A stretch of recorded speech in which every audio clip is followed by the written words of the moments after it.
En una fiesta con los amigos de mi marido, intenté besarlo mientras bailábamos. Él se apartó y dijo: «Preferiría besar a mi perro antes que besarte a ti».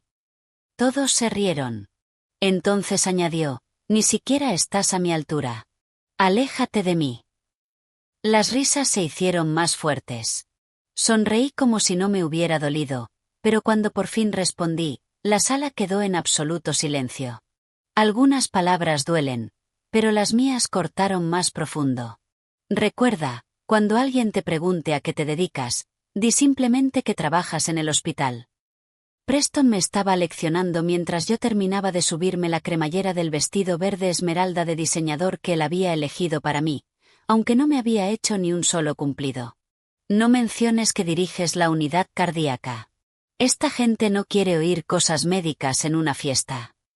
Volvió a ensayarlo conmigo exactamente igual que hacía antes de cada reunión con su círculo de banca de inversión, escribiendo mis respuestas para asegurarse de que nunca lo eclipsara. Hace 5 años, presumía ante todo el mundo de haberse casado con una cirujana. Ahora trataba mi carrera como un secreto vergonzoso que podía escapárseme por accidente si no tenía suficiente cuidado. Antes de continuar, quiero darte las gracias por acompañarme hoy. Si crees que la humillación pública en un matrimonio nunca es aceptable y que todo el mundo merece respeto, considera suscribirte.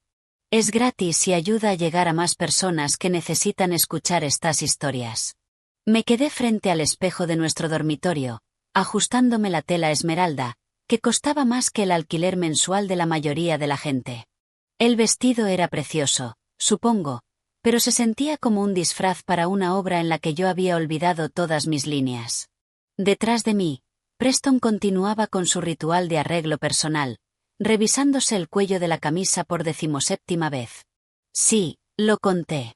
Era más fácil concentrarme en sus ajustes obsesivos que pensar en cómo habíamos llegado hasta ahí. Los Lockwood estarán allí, dijo, mientras seguía deslizando el dedo por la pantalla de su móvil. Recuerda, él trabaja en fusiones y adquisiciones, no en capital privado. No vuelvas a confundirlo. Y su esposa se llama Vanessa, no Valerie. Quise decirle que llevaba 3 años llamándola Vanessa, que el incidente con Valerie había sido error suyo en la fiesta navideña del año anterior, pero corregirlo ya no formaba parte de nuestro guión. En lugar de eso, lo observé transformarse en el espejo. Cada ajuste a su apariencia era otro paso que lo alejaba del hombre que antes me esperaba fuera del hospital con café y flores después de mis cirugías agotadoras. Hoy salvé a un niño de 12 años, dije en voz baja, tanteando el terreno. Su válvula mitral estaba. Eso está genial, cariño. Preston me interrumpió sin apartar la vista de la pantalla. Pero nadie quiere oír hablar de sangre y procedimientos tomando cócteles. La gente se incomoda. Cíñete a temas ligeros. El clima, planes de viaje, quizá ese nuevo restaurante del centro del que todos hablan. El clima.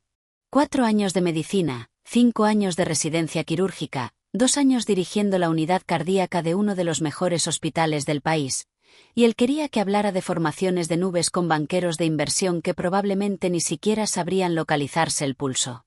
Mi móvil vibró con un mensaje de mi equipo quirúrgico. El niño estaba estable y ya preguntaba cuándo podría volver a jugar al fútbol. Su madre había llorado cuando le dije que la operación había sido un éxito. Esas lágrimas significaban más para mí que cualquier invitación a esa fiesta, pero mencionarlas violaría las reglas de interacción cuidadosamente construidas por Preston. Además, añadió Preston, mirándome por fin a través del espejo en lugar de hacerlo directamente, Jonathan preguntó por nuestros planes para la gala benéfica Hamilton del mes que viene. Le dije que compraríamos una mesa. Son $250.000, pero es importante para la visibilidad. $250.000 por visibilidad. Mientras tanto, la sala pediátrica necesitaba nuevos equipos de monitorización que la junta del hospital consideraba demasiado caros por $150.000. Yo había planeado hacer una donación personal, pero al parecer nuestro dinero ya estaba destinado a las oportunidades de contactos de Preston. ¿Lista?, preguntó, aunque en realidad no era una pregunta. Ya se dirigía a la puerta, esperando que lo siguiera como un accesorio bien entrenado. El viaje en ascensor se sintió más largo de lo habitual. Preston repasó nombres y detalles sobre los invitados de la noche, tratándome como a una actriz que necesitaba ensayo antes de una función. Timothy Morrison cerró ese acuerdo farmacéutico la semana pasada. Felicítalo, pero no preguntes detalles. Y evita a Megan Whitfield si está bebiendo. Se pone habladora sobre sus problemas matrimoniales. Asentí en los intervalos adecuados mientras pensaba en la madre de mi paciente, en cómo me había sostenido las manos y me había bendecido en 3 idiomas distintos. Eso era real. Eso tenía peso. Este viaje en ascensor hacia otra fiesta donde fingiría ser menos de lo que era. Eso era la actuación. El aparcacoche se llevó nuestro coche con eficiencia ensayada. La mano de Preston se deslizó hasta mi espalda baja cuando entramos en el edificio de gran altura de Jonathan. No por afecto, sino por posicionamiento. Lo hacía en cada evento público, marcando territorio mientras me mantenía a la distancia exacta que sugería unión sin verdadera intimidad. Recuerda, susurró mientras esperábamos el ascensor al ático. Sonríe más esta noche. En la última fiesta parecías miserable. Esta gente es importante, Audrey. Mi carrera depende de estas relaciones. Su carrera, no la nuestra. Nunca la nuestra, ya no. El ascensor se abrió directamente en el ático de Jonathan en Chicago, y vi a Preston transformarse por completo. Enderezó los hombros, activó su sonrisa con precisión ensayada. Su voz bajó a ese tono seguro que él creía que lo hacía sonar más autoritario. Jonathan, llamó, soltando mi espalda baja para estrecharle la mano con un entusiasmo que desaparecería en cuanto llegáramos a casa. Preston y Audrey. Jonathan añadió mi nombre como una ocurrencia tardía, con la mirada ya desviándose detrás de mí para ver quién más había llegado. Ese era ahora mi papel. La idea secundaria, la acompañante, la socia silenciosa en una sociedad que se había convertido en cualquier cosa menos igualitaria. Vanessa Lockwood se deslizó hacia nosotros con besos al aire y champán. Audrey, querida, estás impresionante. Ese vestido es divino. Preston tiene un gusto exquisito. Ni siquiera mi apariencia era ya un logro propio. El vestido que llevaba, los zapatos con los que caminaba, la forma cuidadosa en que me había peinado, todo atribuido a las decisiones de mi marido, como si yo fuera una muñeca que él había vestido para exhibir. Gracias. Respondí con el tono medido que había aprendido que mantenía las conversaciones breves. Demasiado entusiasmo invitaba a preguntas de seguimiento. Muy poco me marcaba como difícil. El equilibrio era agotador. Audrey trabaja en el hospital. Intervino Preston con suavidad cuando Jonathan preguntó qué había estado haciendo últimamente. Solo trabaja en el hospital. No dirige la unidad de cirugía cardiotorácica. No salvó hoy la vida de un niño. No gana el doble que yo manteniendo personas con vida. Solo trabaja en el hospital, como si archivara papeleo o repartiera bandejas de comida. Me quedé allí, con mi vestido caro, sosteniendo un champán que no quería, sonriendo a personas que miraban a través de mí en vez de mirarme a mí. Y tomé una decisión. Esa noche sería diferente. Esa noche intentaría, por última vez, conectar con el hombre con el que me había casado. Encontrar algún resto de la persona que antes se sentía orgullosa de mis logros en lugar de amenazada por ellos. Un último intento de salvar lo que habíamos construido antes de que se derrumbara por completo. Si fallaba, y una parte de mí ya sabía que fallaría, al menos sabría que lo había intentado todo antes de lo que viniera después. La conversación a mi alrededor cambió hacia proyecciones trimestrales y volatilidad del mercado. Términos que flotaban como ruido de fondo mientras veía transformarse la sala. Alguien bajó las luces y la música pasó de un jazz alegre de cóctel a algo más lento, más íntimo. Jonathan tomó la mano de Vanessa con soltura ensayada y la llevó al espacio despejado cerca de las puertas del balcón. Justin acercó a Natalie, susurrándole algo que la hizo reír y apoyar la cabeza en su hombro. Yo estaba al borde de su felicidad, sosteniendo mi copa de vino vacía como un accesorio que había olvidado cómo usar. Las parejas se movían juntas con una sincronización tan natural, con una comodidad tan evidente en presencia del otro. ¿Cuándo perdimos eso Preston y yo? ¿Alguna vez lo tuvimos de verdad? Un camarero pasó con una bandeja. Cambié mi copa vacía por una nueva y bebí más rápido de lo que debía.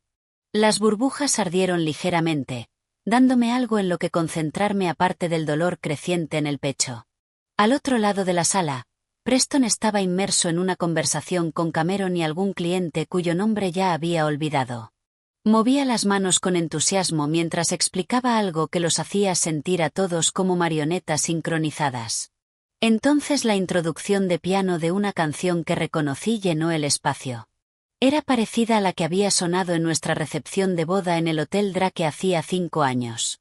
No era la misma canción exacta, pero sí lo bastante parecida para cortarme la respiración. Aquella noche, Preston me había llevado a la pista de baile vacía a las 2 de la madrugada. Los dos descalzos, ebrios de champán y de posibilidades. Vamos a tener una vida preciosa, me había susurrado al oído. Hijos. Una casa con patio trasero. Domingos por la mañana leyendo el periódico en el porche. Todo. Audrey, lo vamos a tener todo. El recuerdo me empujó hacia adelante antes de que pudiera pensarlo 2 veces. Mi mano encontró el codo de Preston, la tela de su chaqueta suave y cara bajo mis dedos. La conversación se detuvo a mitad de frase. Cameron me miró con irritación apenas disimulada.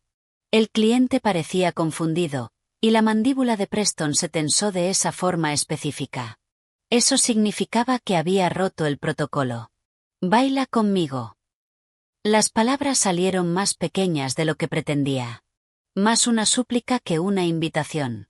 Los ojos de Preston se deslizaron hacia sus colegas, calculando la matemática social del momento. Rechazarme quedaría mal. Aceptar interrumpiría su networking. Podía verlo sopesar sus opciones, buscando el camino de menor resistencia. «Caballeros, si me disculpan», dijo con una sonrisa que no le llegó a los ojos. «El deber llama». Deber. Eso era en lo que me había convertido. Su mano en mi cintura se sintió mecánica, colocada a esa distancia exacta que sugería matrimonio sin intimidad. Mi mano sobre su hombro encontró una tela que bien podría haber sido una armadura. Empezamos a movernos, pero era mecánico, como dos desconocidos siguiendo instrucciones en una clase de baile en lugar de un matrimonio compartiendo un momento. «El acuerdo Peterson parece prometedor», dijo, con los ojos fijos en un punto por encima de mi hombro, probablemente siguiendo quién hablaba con quién, qué conexiones se estaban haciendo sin él. «Eso está bien», murmuré, intentando acercarlo, intentando encontrar algún eco del hombre que una vez había bailado conmigo hasta el amanecer. Su cuerpo se resistió, manteniendo aquella distancia cuidadosa. Todo en él irradiaba impaciencia. El tamborileo de sus dedos contra mi cintura. La forma en que cambiaba el peso de un pie a otro como si ya planeara su salida. Su vigilancia constante de la sala significaba que yo no merecía toda su atención. Ni siquiera durante un baile. A nuestro alrededor, otras parejas se mecían con una intimidad sencilla. Vanessa tenía los brazos alrededor del cuello de Jonathan, los zapatos abandonados en algún sitio, riendo por algo que él le había susurrado. Natalie y Justin apenas se movían, solo se sostenían el uno al otro como si el resto de la sala hubiera desaparecido. Incluso las parejas mayores, las que llevaban décadas casadas, se movían con una familiaridad cómoda que me apretó el pecho. El vino, la música y el recuerdo de tiempos mejores crearon un momento de esperanza peligrosa. Tal vez, si pudiera cruzar esa distancia, si pudiera recordarle lo que solíamos tener. Vi a Vanessa besar la mejilla de Jonathan. Vi a Justin apartar el pelo de Natalie con dedos suaves.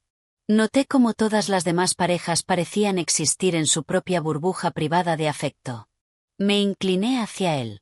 No pretendía ser algo dramático ni apasionado, solo un beso simple. De esos que los matrimonios se dan en las fiestas cuando la música es suave y la luz favorece. De esos que dicen, seguimos aquí. Seguimos siendo nosotros. A pesar de todo, Preston se apartó con tanta brusquedad que varias personas se giraron a mirar. Su rostro se retorció con verdadero asco, como si hubiera intentado meterle algo tóxico en la boca. Y entonces, lo bastante alto para que todos lo oyeran, lo bastante claro para que la música no pudiera ocultarlo, dijo las palabras que se repetirían en mi mente para siempre. Preferiría besar a mi perro antes que besarte a ti. La risa fue inmediata y cruel. Jonathan casi derramó su bebida. Vanessa se llevó la mano a la boca con una sorpresa encantada. Cameron incluso aplaudió, como si Preston acabara de soltar el remate que todos estaban esperando. El sonido cayó sobre mí en oleadas. Cada risa era una herida distinta. Cada carcajada, una confirmación de que yo era el chiste. Siempre había sido el chiste. Pero Preston no había terminado. La risa alimentó algo en él, validando la historia que llevaba construyendo sobre nosotros, sobre mí. Alzó la voz, asegurándose de que todos escucharan el bis. Ni siquiera estás a mi altura. Aléjate de mí. Más risas. Alguien silbó. Un teléfono apareció en la mano de alguien. ¿Estaban grabando esto? Mi rostro ardía, pero mi cuerpo se había quedado helado, congelado en el centro de su diversión como un espécimen clavado para ser examinado. La sala giró ligeramente, no por el champán, sino por la claridad repentina y devastadora que me atravesó. Cada señal de alerta que había ignorado se organizó en un desfile de verdad. La cena de aniversario que canceló por una reunión urgente con un cliente que su Instagram reveló después que nunca existió.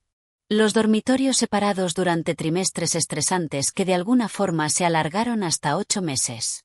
La manera en que su ropa a veces olía un perfume que yo no usaba. Los cargos misteriosos en nuestra tarjeta de crédito que él explicaba como entretenimiento para clientes. La forma en que dejó de decir te quiero, salvo como respuesta, nunca iniciándolo él.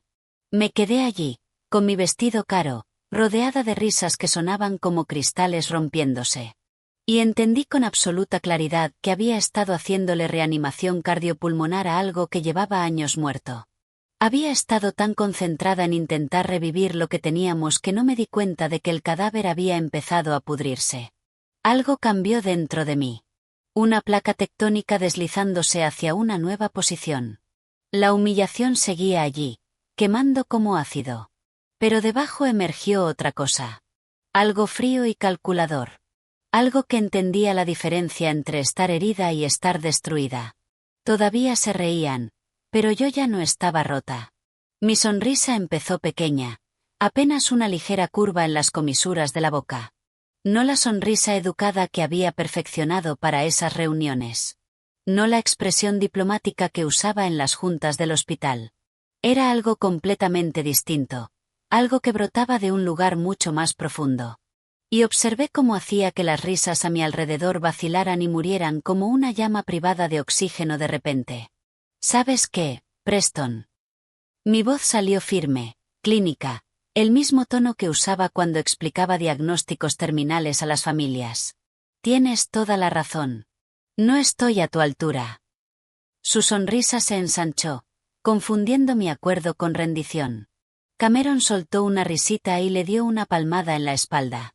Jonathan levantó su copa en un brindis burlón. Creían estar presenciando mi humillación final, mi aceptación de su rechazo público. Tu altura requiere a alguien que no sepa nada de la cuenta Fitzgerald. Las palabras cayeron como instrumentos quirúrgicos sobre una bandeja de acero. La expresión de Preston cambió, y el aire de superioridad se le escapó como si alguien hubiera quitado un tapón. Sus ojos saltaron hacia Cameron y luego volvieron a mí. La sala se había quedado tan callada que pude oír el hielo asentándose en el vaso de alguien. ¿De qué estás hablando? La voz de Preston había perdido su tono seguro. Metí la mano en mi bolso de mano y saqué el móvil. De pronto, el dispositivo se sintió como un arma que había estado ocultando toda la noche. Tu altura necesita a alguien que no haya pasado los últimos 3 meses documentando cada discrepancia en nuestras cuentas. Alguien que no contratara a un contable forense al notar $250.000 moviéndose a través de sociedades fantasma en las Islas Caimán. Vanessa se inclinó hacia adelante, su rostro perfectamente contorneado mostrando la primera emoción genuina que le había visto nunca. Jonathan dejó su bebida con un golpe seco contra la encimera de mármol. La atmósfera de la sala había girado de la burla cruel a una tensión eléctrica. Esto es ridículo, dijo Preston. Cameron también habló, pero su voz se quebró en la última sílaba. Deslicé el dedo por la pantalla del móvil con lentitud deliberada, dejando que cada movimiento aumentara la tensión. Aquí está el informe de auditoría. Documentos de registro de sociedades fantasma, transferencias bancarias fechadas exactamente los mismos días en los que afirmaste estar en conferencias a las que, dato curioso, en realidad nunca asististe. Giré la pantalla hacia la multitud, viéndolos inclinarse como polillas hacia una llama. Ah, Cameron, este te va a encantar. Martes 15 de marzo, 3:47 de la tarde. Debería reproducir la grabación de ustedes dos hablando de cómo destruir pruebas antes de la revisión trimestral. El rostro de Cameron pasó de bronceado a gris ceniza en segundos. No puedes hacer eso. Pulsé reproducir. La voz de Preston llenó la sala a través del altavoz del teléfono. Pequeña, pero inconfundible. Tenemos que borrar todo antes de que Donovan revise los libros. Transfiérelo a través de la subsidiaria y luego ciérralo. Que parezca un error del cliente. A alguien se le cayó un vaso. El sonido al hacerse añicos contra el mármol puntuó perfectamente la confesión grabada de Preston. Jonathan retrocedió tambaleándose, buscando la pared con la mano para sostenerse. La cuenta Fitzgerald, exhaló Jonathan. Ese era el fondo de jubilación de mi padre. Tu altura, continué, con mi voz cortando el caos que empezaba a formarse, también requiere a alguien que no sepa nada de Hallie. ¿Quién es Hallie? La voz de Natalie fue afilada, pero no me lo preguntaba a mí. Se había girado hacia Justin, cuyo rostro se había puesto pálido de repente. La becaria de 23 años de la correduría de Justin, dije, viendo cómo las fichas de dominó comenzaban su inevitable caída. La que necesitaba tanto ese puesto de marketing. La que Preston ha estado visitando en su apartamento todos los jueves. En realidad, la prima de Justin. Curioso cómo se conectan estas cosas. La mano de Natalie impactó contra la cara de Justin antes de que él pudiera responder. La bofetada resonó en el ático como un disparo. Tu prima, esa que dijiste que necesitaba ayuda profesional. Tu altura necesita a alguien que no lea mensajes de texto. Deslicé el dedo por el móvil, buscando las capturas que había guardado, como esta de hacía 3 horas. No veo la hora de que termine esta fiesta aburrida para verte mañana. Audrey está tan desesperada que da vergüenza. O esta otra del martes pasado. Mi esposa es patética. ¿De verdad cree que estoy trabajando hasta tarde? Vanessa se había acercado más, leyendo por encima de mi hombro. Dios mío, susurró, y luego habló más alto, girándose hacia Jonathan. Las pastillas. Las pastillas que desaparecían de nuestro botiquín. ¿Qué pastillas?, preguntó Jonathan, con una confusión que parecía genuina. Las pequeñas azules. La voz de Vanessa iba subiendo. Dijiste que no las necesitabas, pero seguían desapareciendo. ¿Y ahora? Se giró hacia Preston. Estuviste en nuestra casa la semana pasada para ver el partido. Usaste nuestro baño. Preston se abalanzó hacia mí, con la mano extendida hacia mi móvil, pero lo esquivé con la misma precisión que usaba para moverme alrededor de las mesas de operaciones. Años de entrenamiento quirúrgico me habían enseñado economía de movimiento. Él pasó tambaleándose junto a mí y se sostuvo en una mesa auxiliar que tembló bajo su peso. La cartera Whitman, anuncié a la sala, que se había convertido en un cuadro congelado de horror. Revisen sus estados de cuenta, todos. Revisen de verdad esos rendimientos espectaculares que Preston les ha estado mostrando. Matemáticas creativas. El dinero ha sido desviado a cuentas en Panamá. El FBI lo sabe todo. Estás mintiendo. La voz de Preston se había vuelto aguda, desesperada. Abrí otro documento en mi móvil. Los fiscales federales no están de acuerdo. Esta es la confirmación de que las órdenes de arresto se ejecutarán el lunes por la mañana en tu firma, durante la reunión de socios, específicamente. El agente Carter pensó que el momento sería particularmente efectivo. La sala explotó. Jonathan gritaba por el dinero de su padre. Vanessa le chillaba a Jonathan por las pastillas y le preguntaba cómo podía no saberlo. Natalie exigía a Justin que explicara su papel en todo mientras él tartamudeaba negaciones.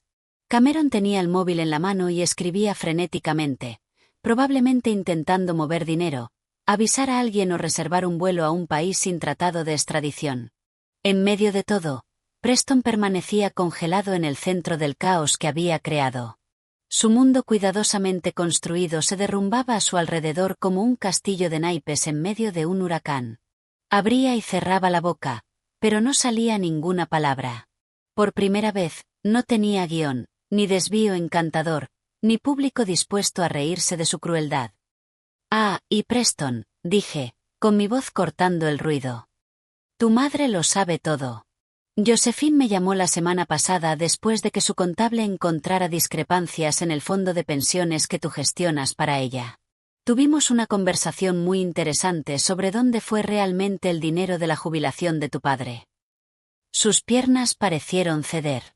Se hundió en una de las sillas de diseño de Jonathan, enterrando la cabeza entre las manos. El hombre que hacía 5 minutos había estado en el centro de la sala comparándome con un perro había quedado reducido a algo pequeño y patético, rodeado por los escombros de su propia creación.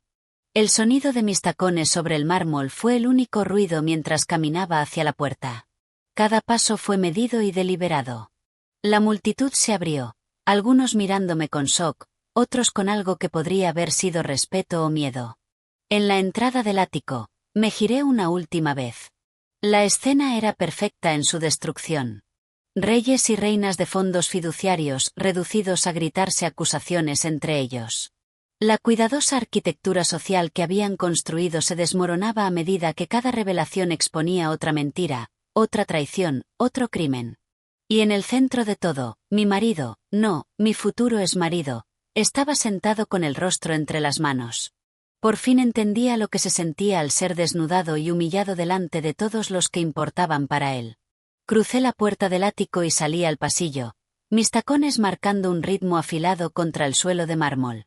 Detrás de mí, el caos seguía rugiendo. Voces alzadas en acusación. Muebles raspando el suelo cuando la gente se movía, las exigencias estridentes de Vanessa pidiendo respuestas atravesándolo todo. Delante de mí solo había silencio y las relucientes puertas del ascensor al final del pasillo. Mi mano estaba firme cuando pulsé el botón de llamada, aunque podía sentir cómo la adrenalina empezaba a desplomarse, dejando algo hueco a su paso. El ascensor llegó con un suave timbre que sonó demasiado alegre para lo que acababa de ocurrir. Cuando entré, la voz de Vanessa me llamó de pronto desde atrás. Audrey, espera. Estaba en la puerta del ático, con el maquillaje corrido, sosteniendo algo en la mano. El collar, una pieza de diamantes que había estado presumiendo toda la noche. Este collar, dijo con la voz temblorosa. Dijiste que fue comprado con fondos del fideicomiso Sherman. Compara la fecha de compra con los registros de retiro. 28 de marzo, $210.000. Las palabras salieron clínicas, factuales. Quizá quieras quitártelo antes de que el lunes llegue la congelación de activos. Lo considerarán evidencia. Se arrancó el collar tan rápido que el broche se rompió. Los diamantes se esparcieron por el mármol como promesas rotas. Las puertas del ascensor se cerraron mientras ella se agachaba para recogerlos. Y de pronto, estaba sola en aquel espacio pequeño. 30 segundos. Eso fue lo que me di. 30 segundos para temblar. Para sentir la magnitud absoluta de lo que acababa de hacer. Mis manos temblaban mientras agarraba la barandilla. Mis piernas de pronto estaban inestables en unos tacones que me habían sostenido durante cirugías de 12 horas, pero que ahora parecían completamente insuficientes para este momento. 28 segundos. 29. 30. Enderecé la espalda, saqué el móvil y le escribí a mi abogada, Meredith. Está hecho. Todo está en marcha. Presenta los papeles el lunes por la mañana. La respuesta fue inmediata. Imágenes de seguridad. Lo tendrán todo. Asegúrate de que Carter lo sepa. El ascensor se abrió en el vestíbulo, donde el portero asintió con educación, ajeno a la destrucción que ocurría 44 pisos más arriba. Afuera, el aparcacoches trajo mi coche. Había conducido por separado, sabiendo de algún modo que necesitaría mi propia ruta de escape. El trayecto a casa, hacia los suburbios, fue automático, memoria muscular guiando mientras mi mente repetía cada momento, cada palabra, cada expresión en el rostro de Preston mientras su mundo se venía abajo. Nuestra casa adosada estaba oscura bajo las farolas, con el mismo aspecto que tenía cuando nos fuimos 3 horas antes, aunque todo había cambiado. Aparqué en el garaje y me quedé sentada un momento, mirando los palos de golf de Preston colgados en la pared, su bicicleta de montaña que nunca usaba, el juego de herramientas que nunca había abierto. Accesorios en la representación de una vida que quería que la gente creyera que vivía. Dentro, me moví con determinación. Caja tras caja subió desde el trastero del sótano. Las buenas, las que habíamos guardado de los regalos de boda, resistentes y limpias. Su diploma de la Escuela de Negocios Booth salió primero de la pared, el marco más pesado de lo esperado, el cristal reflejándome la cara como una acusación. A la caja fue, seguido de su colección de gemelos ordenados en su estuche de terciopelo. Cada par, un regalo de clientes cuyo dinero había estado robando. Mi móvil vibraba sin parar, el nombre de Preston apareciendo una y otra vez. Dejé que sonara mientras empaquetaba sus trajes, cada uno planchado y colgado en fundas protectoras, sus zapatos lustrados emparejados, el reloj que su padre le había regalado en la graduación. Lo sostuve un momento, recordando lo orgulloso que había estado, como se lo había enseñado a todos durante la cena aquella noche. Su padre, cuyo fondo de pensiones Preston había estado vaciando. Un mensaje interrumpió el recuerdo. Audrey, por favor, déjame explicarte. Luego otro. No entiendes la presión bajo la que estoy. Y otro. Lo arruinaste todo. Mi vida entera. Seguido de, haré que pagues por esto. Luego, por favor, vuelve. Podemos arreglarlo. El vaivén emocional de sus mensajes tal vez me habría afectado antes. Ahora eran solo evidencia de un hombre pataleando en busca de cualquier punto de apoyo mientras caía. Encontré nuestro álbum de boda en el cajón inferior de su escritorio, escondido bajo documentos fiscales. La cubierta era de cuero marfil, con nuestras iniciales en dorado. Dentro, aquella mujer vestida de blanco me sonreía, radiante de certeza sobre su futuro. Preston estaba a su lado, con la mano en su cintura, mirándola como si fuera todo lo que siempre había querido. ¿Cuándo cambió esa mirada? ¿Cuándo dejó ella de ser una compañera a la que amar y se convirtió en un accesorio que administrar? Entonces llegaron las lágrimas, no por él ni por nosotros, sino por ella. Por esa mujer que había creído en él para siempre. Me senté en el suelo de su despacho, rodeada de cajas con su vida, y lloré la muerte de su fe ingenua en los finales felices. Mi móvil sonó. El nombre de Abigail apareció en la pantalla. Vi la historia de Instagram de Vanessa, dijo mi hermana sin rodeos.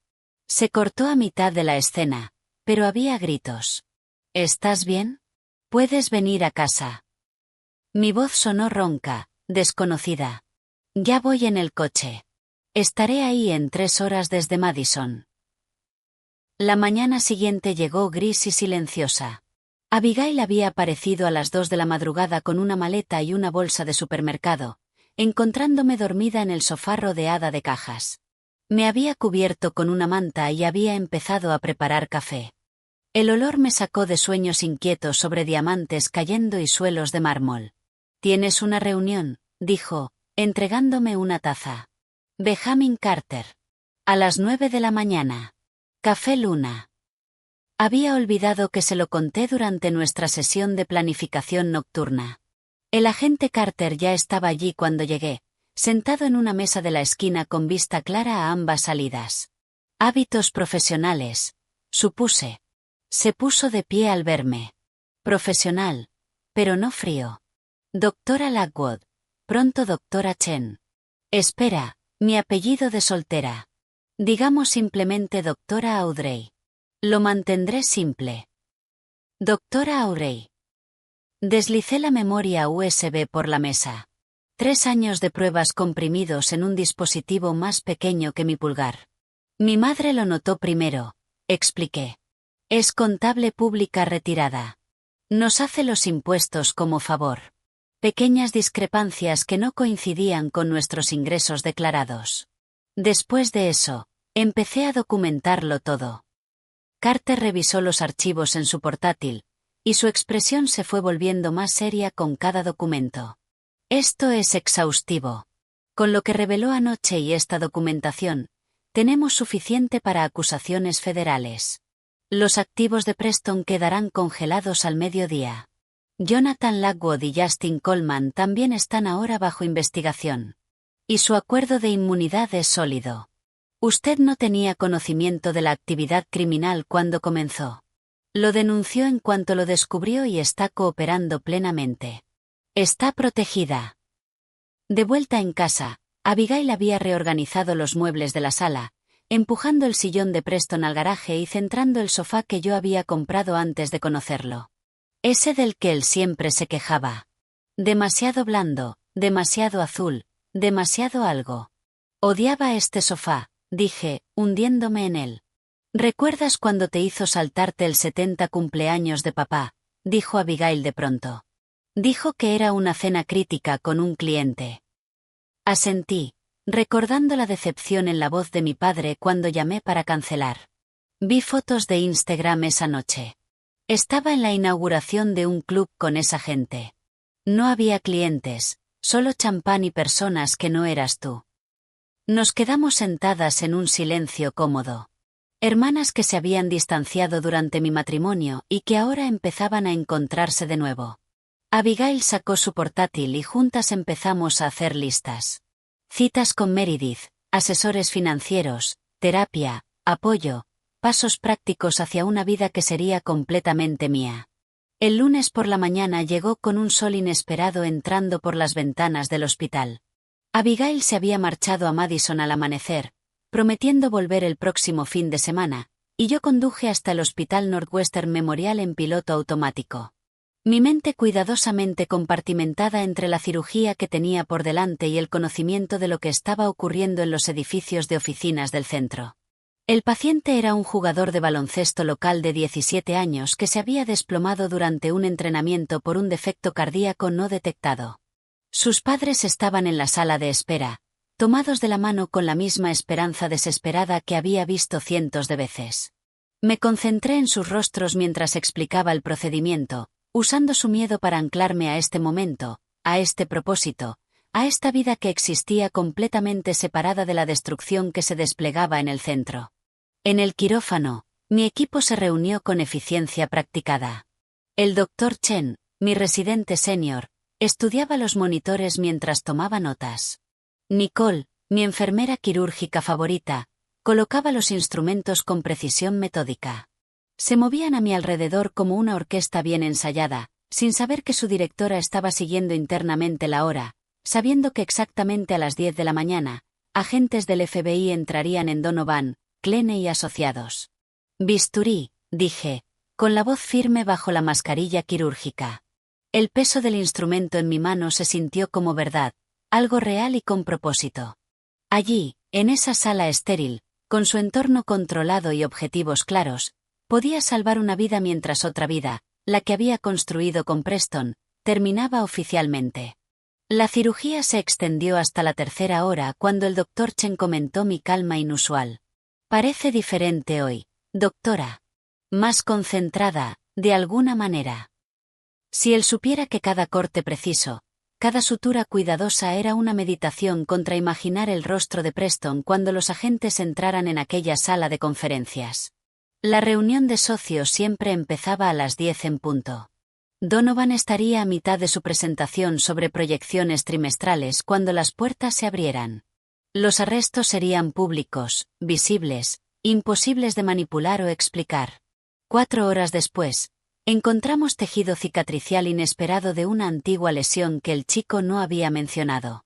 Trabajé metódicamente, redirigiendo vasos con la misma paciencia que había usado para documentar 3 años de delitos financieros. Cada desafío en aquella cirugía podía resolverse con habilidad y persistencia. A diferencia de los matrimonios construidos sobre mentiras, los corazones sí podían arreglarse de verdad. 7 horas y 14 minutos después de la primera incisión, até la última sutura. El corazón del chico latía fuerte y estable en los monitores. Un ritmo que lo llevaría a través de décadas de partidos, graduaciones y toda la vida que Preston había intentado robarles a los jubilados cuyas pensiones había saqueado. Un trabajo precioso, doctora Chen, dijo mientras nos lavábamos. Ese chico jugará en la universidad gracias a usted. Me quité el gorro quirúrgico, con el pelo húmedo de sudor, y revisé el móvil. 17 llamadas perdidas, 3 de números que no reconocía, probablemente periodistas, el resto de varios socios de la correduría de Preston. La noticia había salido a la luz.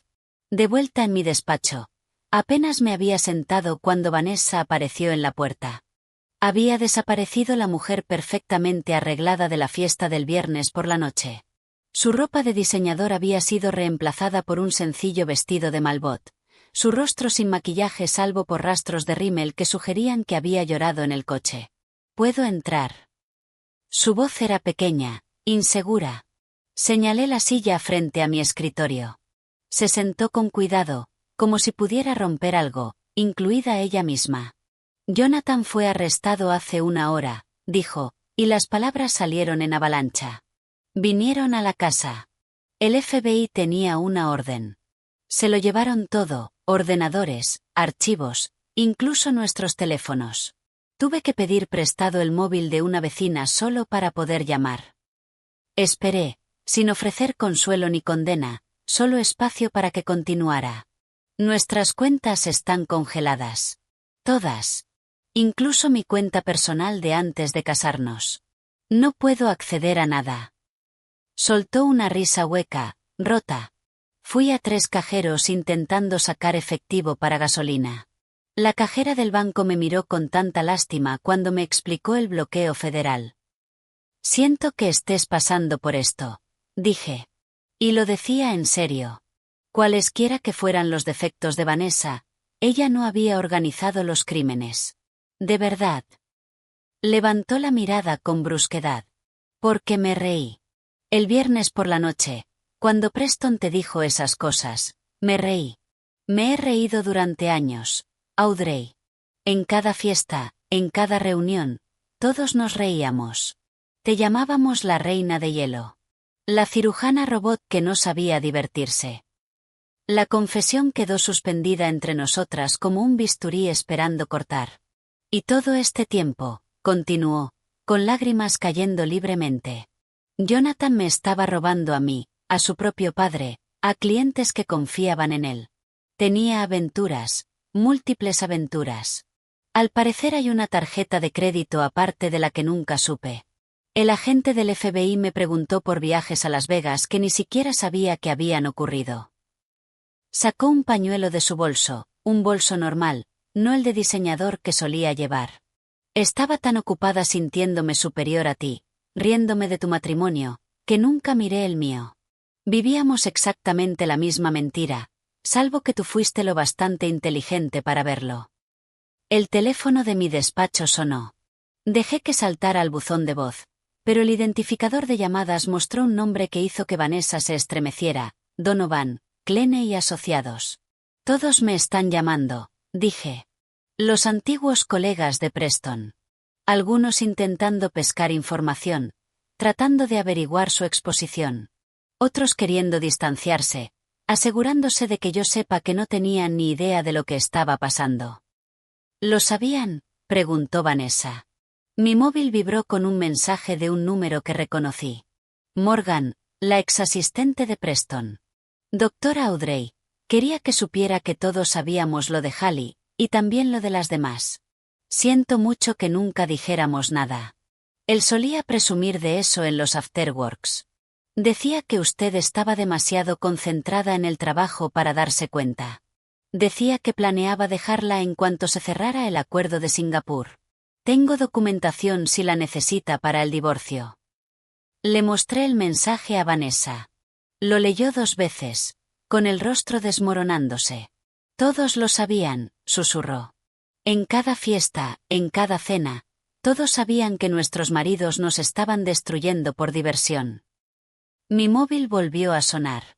Esta vez reconocí el número. Josephine, la madre de Preston. Había estado temiendo esa llamada. Necesito atender esto, le dije a Vanessa. Ella se levantó para irse, luego se detuvo en la puerta. Audrey, esa fortaleza de la que se burlaban. No la pierdas.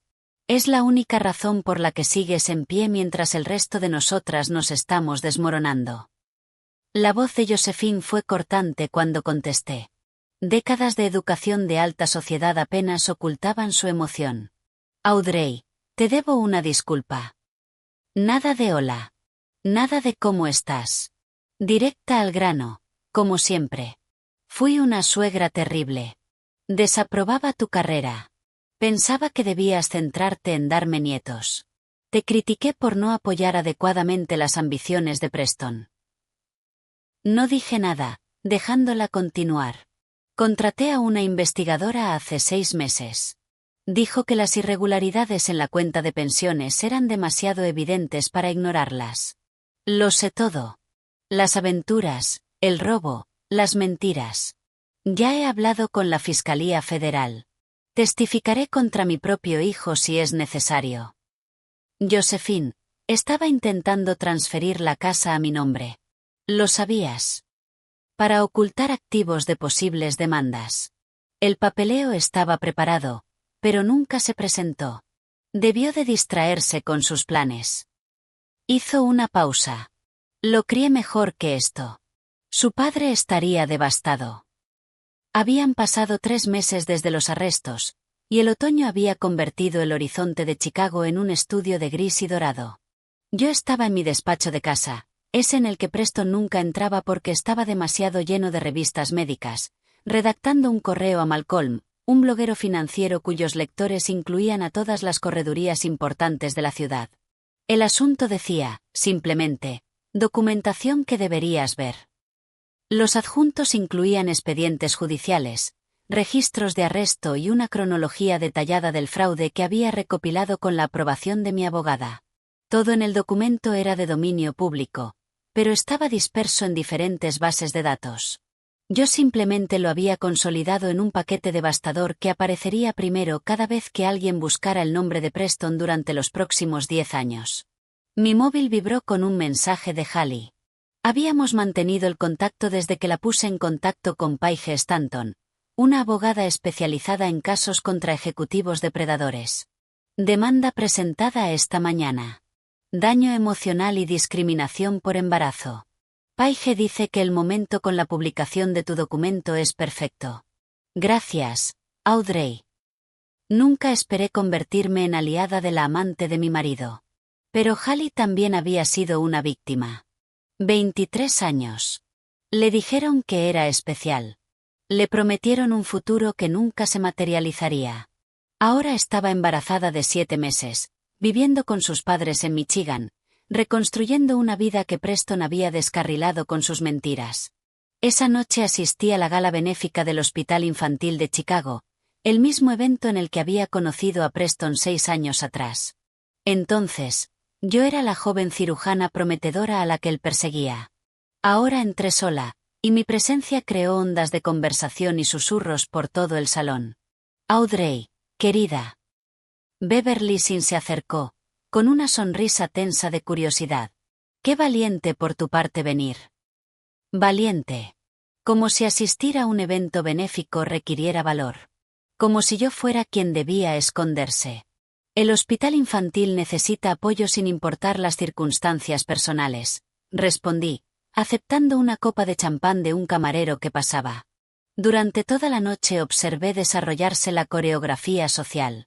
Los antiguos colegas de Preston se agrupaban en las esquinas, con los cuerpos inclinados lejos de cualquiera manchado por la asociación con el escándalo. Los antiguos clientes de Jonathan se movían por la sala como refugiados, intentando establecer nuevas alianzas mientras sus activos congelados los dejaban tambaleándose cerca de las mesas de la subasta silenciosa. Escuché a Lauren, la esposa de Cameron, hablando con un pequeño grupo de mujeres.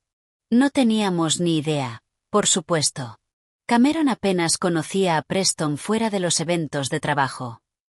Activé la aplicación de grabación en mi móvil, sosteniéndolo casualmente a mi lado.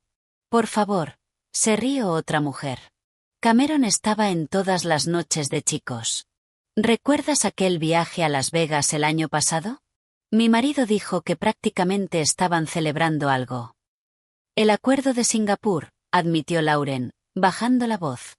Cameron lo mencionó una vez. Dijo que Preston había encontrado una solución creativa a su problema de financiación. Deberíamos haber sabido que creativo significaba ilegal. Esas admisiones, esos pequeños reconocimientos de ceguera voluntaria, eran bloques de construcción en una estructura mayor de rendición de cuentas. Mi abogada estaría muy interesada en el conocimiento previo de Cameron sobre el acuerdo de Singapur. El proceso de divorcio había comenzado 2 semanas antes, y Preston había llegado con una estrategia que era impresionante por su descaro. Señoría, había declarado el abogado de Preston, la doctora Audrey ganó más de $2 millones el año pasado. La carrera del señor Preston ha sido destruida por acusaciones. Por acusaciones federales, interrumpió mi abogada, Meredith. Acusaciones basadas en pruebas que la doctora Audrey proporcionó después de descubrir la actividad criminal de su marido. Meredith entonces sacó una carpeta que hizo que Preston palideciera visiblemente. Hemos descubierto billeteras de criptomonedas a nombre del señor Preston que contienen aproximadamente $1 millón en Bitcoin, comprado durante los últimos 18 meses. Además, hay una colección de arte valorada en $5 millones almacenada en una instalación con control de temperatura en Lake Forest bajo el nombre de su madre, pero pagada con bienes conyugales. Cada revelación fue otro corte preciso y calculado. El abogado de Preston intentó reaccionar, pero Meredith no había terminado. También está el registro del barco en el lago Geneva, la propiedad de inversión en Aspen que nunca declaró y una caja de seguridad que contiene monedas de oro y bonos al portador. Al final de esa audiencia, la posición de Preston se había derrumbado por completo. Saldría del matrimonio con los honorarios de su abogado penalista y nada más. 2 días después de la audiencia de divorcio, Natalie Coleman se puso en contacto conmigo. La esposa de Justin había descubierto su propio alijo de pruebas y quería comparar notas. Nos reunimos en una cafetería tranquila del barrio de Lincoln Park. 2 mujeres unidas por la peculiar hermandad de la traición. Justin lo grababa todo, dijo Natalie, deslizando una memoria USB por la mesa. Tenía una aplicación en el móvil que grababa automáticamente las llamadas, incluidas las de Preston. Las grabaciones eran demoledoras. Conversaciones sobre mover dinero, discusiones sobre otras cuentas que habían puesto en la mira, bromas sobre que sus esposas eran demasiado estúpidas o demasiado confiadas para darse cuenta.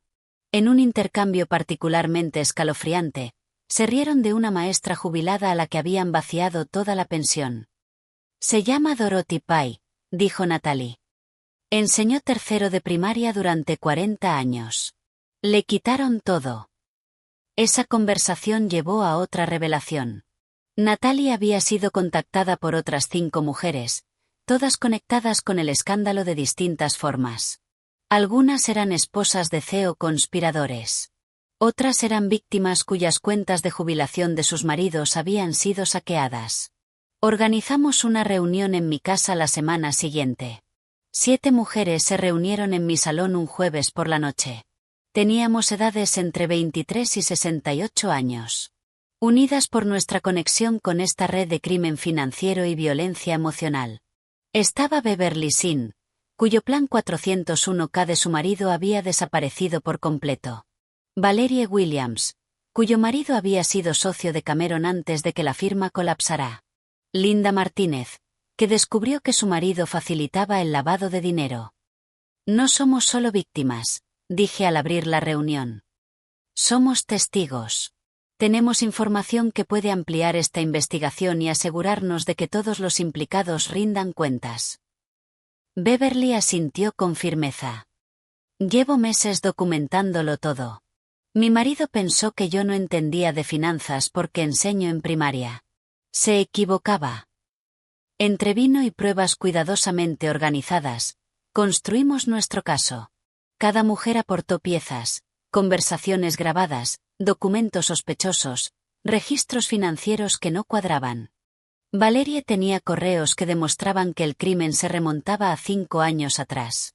Linda tenía fotografías de reuniones que supuestamente nunca ocurrieron. Pensaron que éramos decoraciones, dijo Linda, con la voz firme por una ira controlada. Cosas bonitas para exhibir en fiestas mientras construían sus imperios sobre el robo. Nunca imaginaron que estábamos prestando atención. Al final de esa noche, teníamos suficientes pruebas adicionales para ampliar significativamente la investigación federal. Nuestro chat de grupo se convirtió en un centro de mando para la rendición de cuentas. Cada mujer se comprometió a asegurar que la justicia llegara más allá de los principales conspiradores. Mientras recogía después de que todas se marcharan, encontré una nota adhesiva que Natalie había dejado en la encimera de la cocina. Nos llamaban esposas trofeo. Vamos a mostrarles de qué están hechos realmente los trofeos. Oro macizo e imposibles de romper. Guardé la nota de Natalie en el cajón de mi cocina. Un pequeño recordatorio de la solidaridad que habíamos construido a partir de una devastación compartida. Habían pasado 9 meses desde aquella primera reunión, y hoy volveríamos a sentarnos juntas, pero esta vez en un tribunal federal para la sentencia de Preston. El juzgado se alzaba contra un cielo severo de febrero en Chicago, sus columnas de piedra pareciendo barrotes de prisión. Llegué temprano, queriendo revisar una última vez mi declaración de impacto como víctima. El papel temblaba ligeramente en mis manos, no por miedo, sino por el peso de hablar por tantas personas que habían sido silenciadas por la vergüenza y la confusión. La sala se llenó gradualmente. Josephine llegó vestida de negro, con el rostro sereno, pero envejecido por meses de revelaciones sobre el hijo que había criado. Detrás de ella entraron las otras mujeres de nuestro grupo. Beverly, Valerie, Linda, Natalie y otras 3 que se habían unido a nosotras a medida que la investigación se ampliaba.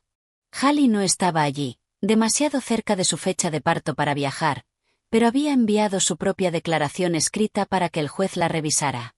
Cuando trajeron a Preston, el mono naranja había reemplazado sus trajes a medida, y la custodia federal había desgastado su exterior cuidadosamente mantenido. Había perdido peso. Tenía el rostro demacrado, la confianza que antes dominaba salas reducida a algo vacío. Sus ojos recorrieron la galería hasta encontrar los míos, sosteniendo mi mirada un momento antes de que yo apartara la vista. Doctora Aurey. El fiscal se dirigió a mí cuando llegó mi turno. ¿Puede presentar su declaración? Me levanté, mis tacones sonando contra el suelo de la sala con el mismo ritmo que habían tenido al salir del ático de Jonathan aquella noche. El atril se sintió sólido bajo mis manos cuando empecé. Señoría, no estoy aquí para hablar del dinero que Preston robó, aunque el daño se extiende a docenas de familias. Estoy aquí para hablar del robo que no aparece en los libros financieros. La destrucción sistemática de la confianza disfrazada de matrimonio. Preston se movió en su silla, sus esposas haciendo un pequeño tintineo metálico. Durante 5 años estuve casada con un hombre que trataba la crueldad como entretenimiento. Que me humillaba públicamente en reuniones sociales y luego me manipulaba hasta hacerme creer que era demasiado sensible cuando protestaba. Encontré recibos escondidos en su despacho de casa. Joyas, bolsos de diseñador, tratamientos de spa, regalos comprados pero nunca entregados a mí, guardados como trofeos de engaño. Mientras me decía que teníamos que cuidar más el presupuesto. Josephine hizo un pequeño sonido, presionándose un pañuelo contra los ojos. Esos mismos recibos estaban archivados junto a la documentación del apartamento de Hallie. Como si la traición fuera simplemente otro gasto de negocio que categorizar y archivar. Llevaba hojas de cálculo, señoría, hojas de cálculo reales rastreando sus mentiras, sus aventuras, su dinero robado, con la misma precisión con la que registraba nuestros gastos del hogar, todo mientras me decía que mis compras de equipo quirúrgico eran excesivas. Miré directamente a Preston, observándolo encogerse sobre sí mismo. En una fiesta, delante de colegas y amigos, me dijo que preferiría besar a su perro antes que besarme a mí, que yo no estaba a su altura. La sala se rió mientras mi matrimonio terminaba públicamente, convertido en entretenimiento para personas que sabían de sus aventuras, sus robos, su completa bancarrota moral, pero no dijeron nada porque era más divertido verme en la oscuridad. El juez se inclinó ligeramente hacia adelante, con una expresión grave. Los delitos financieros destruyeron jubilaciones y futuros, pero la violencia emocional que ejerció destruyó algo más profundo. La capacidad de confiar, de sentirse segura en el propio hogar, de creer que el amor significa algo más que actuación y posesión. No solo robó dinero. Me robó años de vida, mi confianza, mi fe en la pareja. Ese robo no tiene valor de restitución. Volví a mi asiento mientras otros daban sus declaraciones. Dorothy Pye, la maestra jubilada, habló de haber perdido toda su pensión. El padre de Jonathan describió la traición de confiar en el mejor amigo de su hijo. La declaración escrita de Hallie fue leída en voz alta, detallando la depredación laboral y las promesas abandonadas. Cuando el juez habló finalmente, su voz llevó el peso de todo lo que había escuchado. Señor Preston, las pautas federales de sentencia sugieren 5 años por sus delitos financieros. Sin embargo, los factores agravantes aquí, la violación de la confianza fiduciaria, la explotación de bienes conyugales, la naturaleza sistemática de su engaño, justifican una desviación al alza de esas pautas. Lo sentencio a 7 años de prisión federal.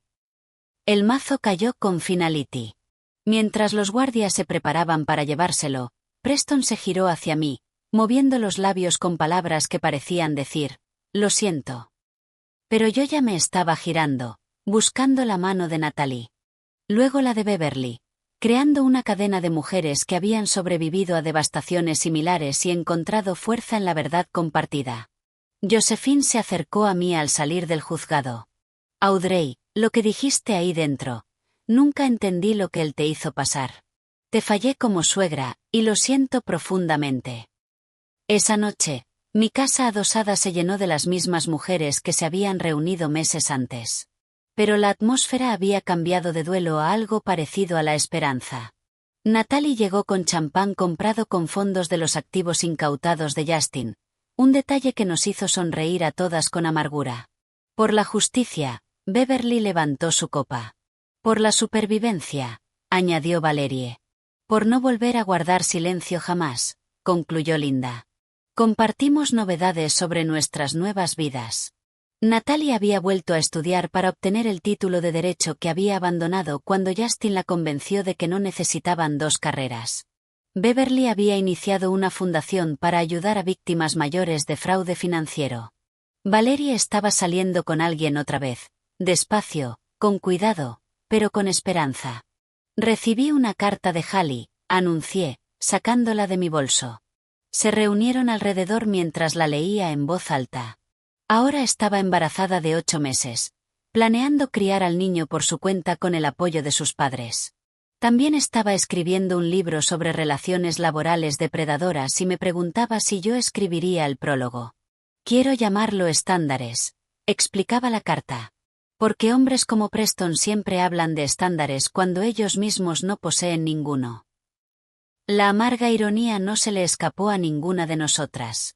Cuando la noche fue llegando a su fin y las mujeres empezaron a marcharse, cada despedida vino acompañada de abrazos largos y promesas de mantener nuestras cenas mensuales.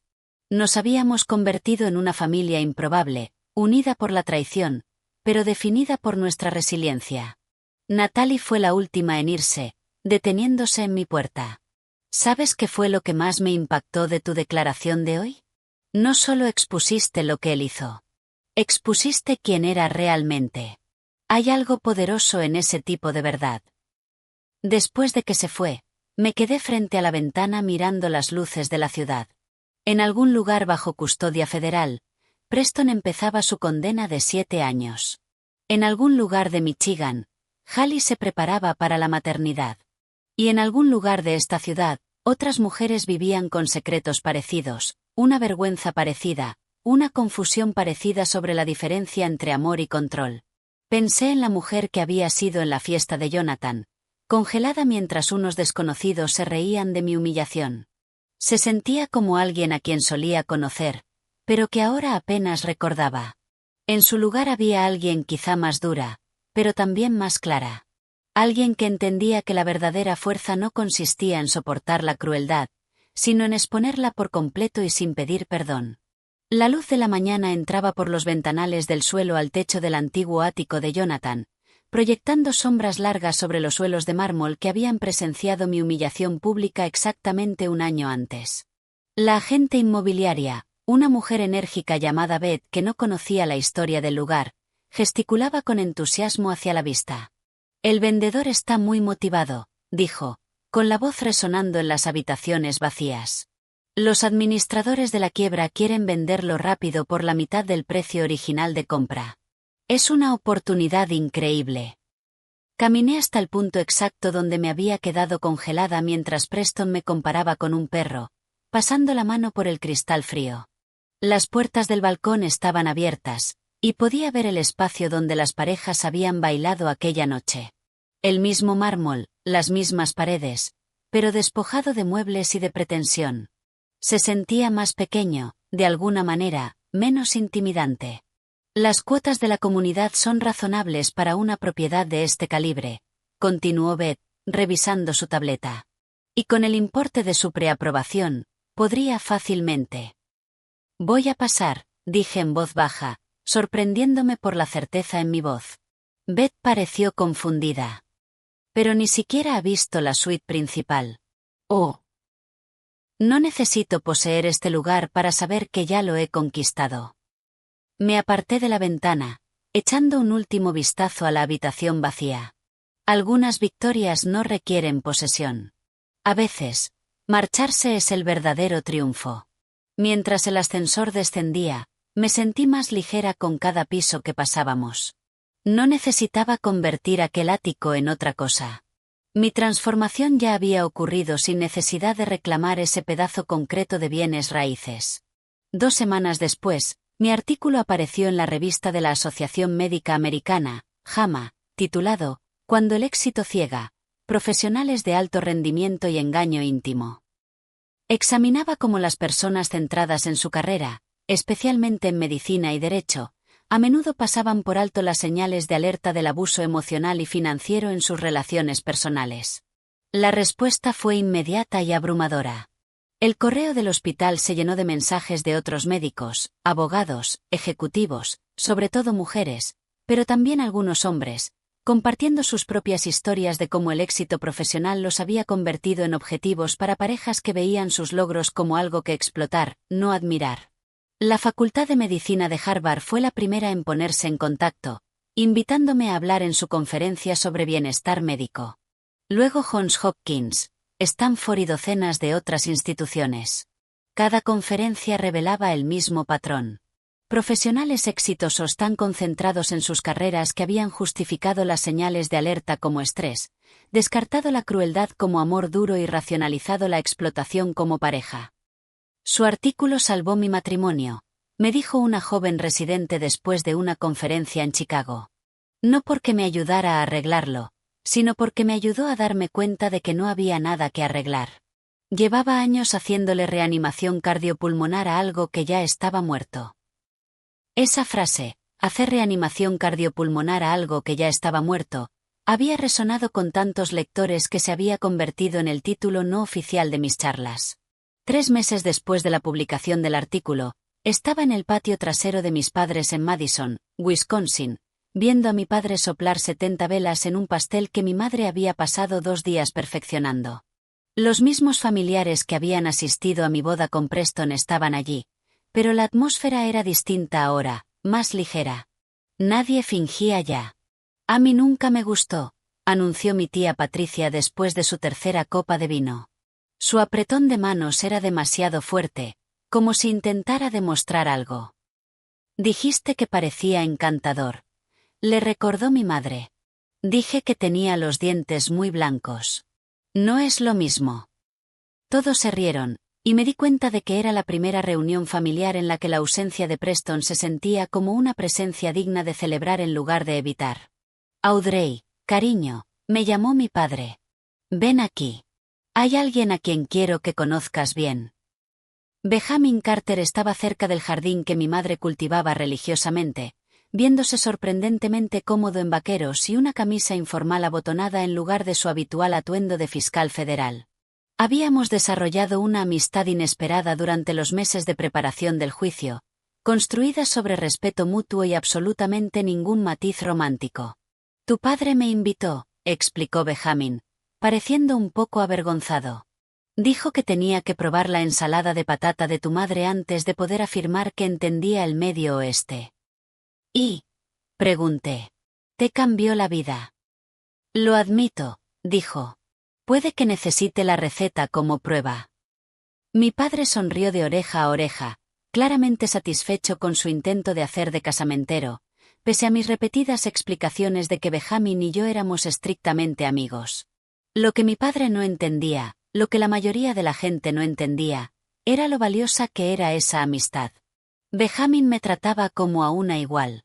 Pedía mi opinión sobre casos que involucraban delitos financieros contra cónyuges. Ni una sola vez sugirió que mi fortaleza fuera intimidante o mi éxito excesivo. Llamó ayer, mencionó Benjamin en voz baja cuando mi padre se distrajo con la llegada de los hijos de mi hermana. Preston está apelando la sentencia. Que lo haga, dije, mirando a mi madre mimar a los hijos de Abigail. Las apelaciones requieren nuevas pruebas. Él solo tiene las mismas viejas mentiras en diferente orden. 6 meses después, estaba en un quirófano preparándome para una de las cirugías más delicadas de mi carrera. La hija de 17 años de la senadora Cynthia Walsh necesitaba una compleja reparación valvular. El tipo de procedimiento que exigía precisión absoluta y manos firmes. 7 horas después, salí de la cirugía y encontré a la senadora esperando con lágrimas en los ojos. Le salvaste la vida, dijo, agarrándome las manos. ¿Cómo podré pagártelo alguna vez? Solo estaba haciendo mi trabajo, respondí. La misma respuesta que daba a todos los padres agradecidos. No, dijo con firmeza. Esto es más que un trabajo. Es un don. ¿Alguna vez has considerado? Estoy formando un comité sobre la reforma del acceso a la atención médica en Washington DC. Necesitamos voces como la tuya, personas que entiendan tanto el coste humano como las realidades prácticas. Pensé en la oferta durante las semanas siguientes. Significaría menos tiempo en cirugía, más tiempo en Washington DC, menos sanación directa, más cambio sistémico. El tipo de oportunidad por la que Preston habría matado. El prestigio, el poder, la cercanía a la influencia. Pero yo no era Preston. Ya no necesitaba validación externa para conocer mi valor. De pie en mi despacho, mirando la carta de aceptación para el puesto en el comité, pensé en aquella mujer en la pista de baile, la que se inclinó para recibir un beso y recibió humillación pública en su lugar. Había estado tan desesperada por conexión que ignoró cada señal de advertencia, cada bandera roja, cada momento de crueldad disfrazado de humor. Esa mujer tuvo que ser destruida para que ésta pudiera emerger. La crueldad de Preston no me rompió. Rompió la cáscara en la que yo no sabía que estaba viviendo. Su rechazo público me obligó a rechazar la vida que estaba aceptando. El empequeñecimiento que estaba normalizando, la jaula que estaba decorando en lugar de escapar de ella. Firmé la carta de aceptación del comité con las mismas manos firmes que habían salvado a la hija de la senadora, que habían empacado las cajas de Preston, que habían sostenido el micrófono en innumerables conferencias donde conté la verdad sobre matrimonios que parecían perfectos por fuera, pero eran escenas del crimen por dentro. La mujer que se quedó congelada en aquella pista de baile se había ido. En su lugar había alguien que entendía que el verdadero poder no venía de ser elegida, validada o incluida. Venía de elegirse a sí misma, validar su propio valor e incluir su propia voz en conversaciones que importaban. Algunas palabras duelen, otras sanan. Pero las palabras más verdaderas, las que cortan más profundo, son las que por fin nos decimos a nosotros mismos. Merezco algo mejor. Soy suficiente. Me elijo a mí. Si esta historia de venganza calculada resonó contigo, dale al botón de me gusta ahora mismo. Mi parte favorita fue cuando Audrey sacó el móvil en la fiesta y empezó a revelar esas auditorías forenses, viendo cómo la victoria arrogante de Preston se convertía en devastación total. ¿Cuál fue tu momento más satisfactorio? Déjamelo en los comentarios. No te pierdas más historias emocionales de traición y triunfo. Suscríbete y activa la campanita de notificaciones para no perderte ningún vídeo.